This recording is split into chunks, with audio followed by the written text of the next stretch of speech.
as the pleasure seekers, our "cultured" classes, our rich and ruling classes, usually understand it.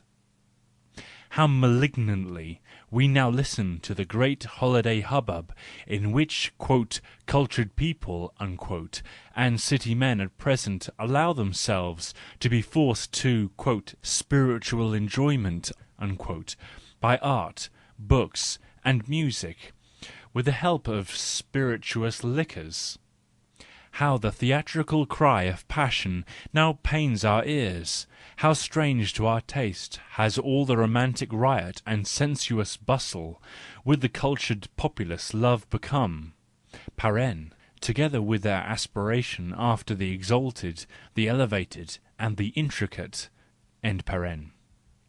No, if we convalescents need art at all, it is another art, a mocking, light, volatile, divinely serene, divinely ingenious art, which blazes up like a clear flame into a cloudless heaven.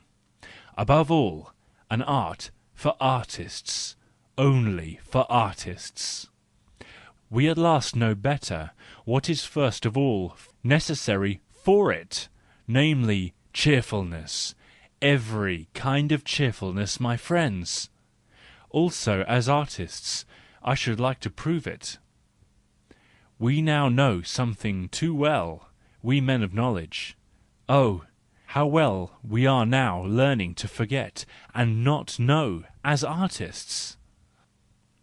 And as to our future, we are not likely to be found again in the tracks of those Egyptian youths who at night make temples unsafe, embrace statues, and would fain unveil, uncover, and put in a clear light everything which for good reason is kept concealed. Translator's footnote: an allusion to Schiller's poem, The Veiled Image of Sais. End translator's footnote.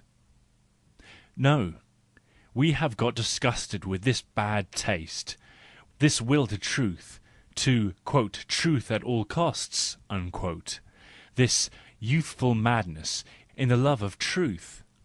We are now too experienced, too serious, too joyful, too singed, too profound for that.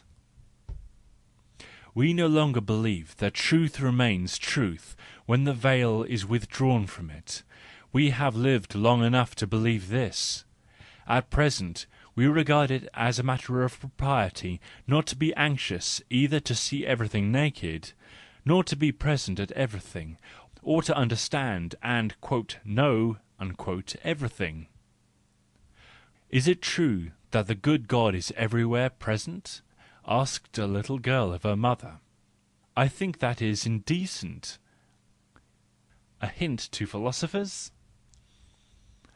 One should have more reverence for the shamefacedness with which nature has concealed herself behind enigmas and motley uncertainties. Perhaps truth is a woman who has reasons for not showing her reasons? Perhaps her name is Balbo, to speak in Greek? Oh, those Greeks! They knew how to live! For that purpose it is necessary to keep bravely to the surface, the fold, and the skin, to worship appearance, to believe in forms, tones, and words, in the whole Olympus of appearance. Those Greeks were superficial from profundity. And we are not coming back precisely to this point, we daredevils of the spirit, who have scaled the highest and most dangerous peak of contemporary thought, and have looked around from it, have looked down from it? Are we not precisely in this respect Greeks? Worshippers of all forms, of tones, and of words? And precisely on that account, artists? Ruta, near Genoa, autumn 1886.